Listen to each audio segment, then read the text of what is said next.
గాంధారి సోదరుడు శకుని హస్తినాపురానికి వచ్చాడని మనకు తెలుసు కదా!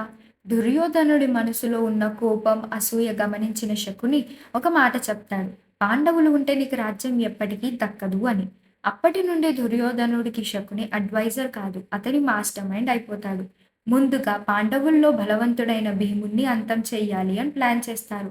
దుర్యోధనుడు భీముడికి విషం కలిపిన ఆహారం తినిపించి స్పృహ కోల్పోయిన తర్వాత నదిలో పడేస్తాడు. కానీ అద్భుతంగా భీముడు బ్రతికి బయటకొస్తాడు. ఈ ప్లాన్ కూడా ఫెయిల్ అయిపోతుంది. అప్పుడు శకుని ఇంకా పెద్ద కుట్ర ఆలోచిస్తాడు. పాండవులని వానావ్రతం అనే ఊరిలోకి పంపించి వాక్స్ మరియు సులభంగా కాలిపోయే పదార్థాలతో ఒక గ్రాండ్ ప్యాలెస్ కట్టిస్తారు. దానిని హౌస్ ఆఫ్ వాక్స్ అని పిలుస్తారు. బయటకి అది ప్యాలెస్‌లా కనిపించినా నిజానికి అదొక ఫైర్ ట్రాప్.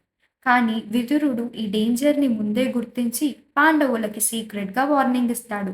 అప్పుడు పాండవులు ఒక అండర్‌గ్రౌండ్ సొరంగం తవ్వి కుంతీదేవితో కలిసి రాత్రి వేళలో అక్కడి నుండి తప్పించుకుంటారు. హౌస్ ఆఫ్ వాక్స్ అగ్నిలో కలిసిపోతుంది. అందరూ పాండవులు చనిపోయారు అని నమ్ముతారు. కానీ పాండవులు బ్రతికే ఉంటారు.